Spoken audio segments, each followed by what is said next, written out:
Starbound is big, really big.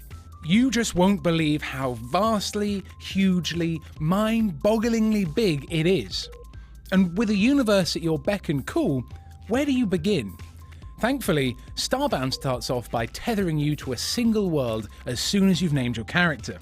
Fashioned out of the exploratory spirit of Minecraft and Terraria, and I'm sure you're probably about as tired of hearing about games like Minecraft and Terraria as I am, Starbound's premise is to take you away from a single, procedurally generated world and into an entire universe of planets whose Earth you can swing your pickaxe into. Here's what it's like to play Starbound. This is Greg, our video producer, who's playing as one of the robot dudes, the Glitch. Hey Greg! Greg is starting on his ship.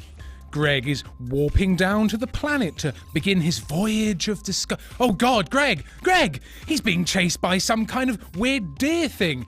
Greg has fallen into a cave. Greg's died. But hey, that's okay.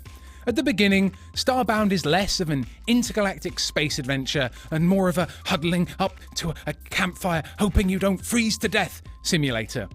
A thin progression system that developer Chucklefish says is temporary helps you get your bearings. Tiers of quests throw up boss monsters and slowly unlock deeper, more dangerous expanses of this broad universe for you to explore.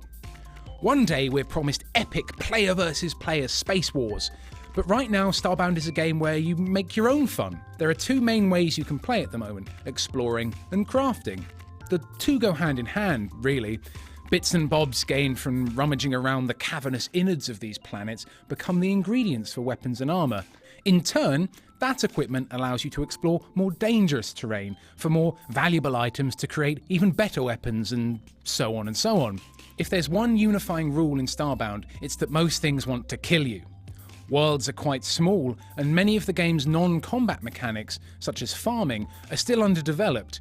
This means you're forced to spend a lot of your time fighting, which is a shame because fighting isn't all that fun.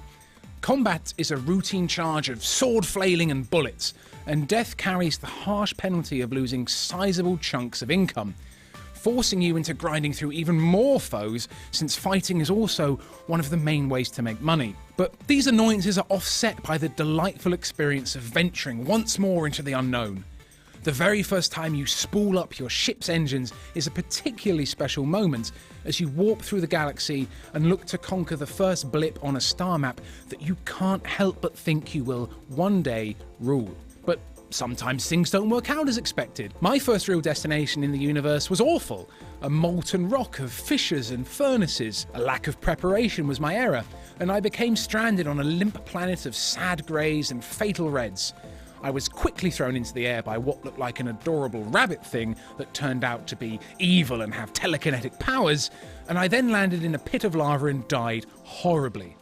I flew to a moon and died almost immediately because, there is no oxygen on a moon. And this moon was also populated by what looked like a fleet of killer robots. I'm not sure how you'll fare, but most of my Starbound experience involves dying. I've often starved to death, drowned several times, and I've fallen foul of extreme cold twice. One time I decided to see how far down I could dig into the world, ended up landing in a terrifying demonic sanctum of bones and screams, and then realised you can't walk back up to your spaceship when underground. I ran out of light sources, so I couldn't tell you what ate me. But that's the beauty of Starbound. You come out of it with all sorts of anecdotes you'll want to share with people. This might be a bare-bones version of the game to come, but boy, check out those bones.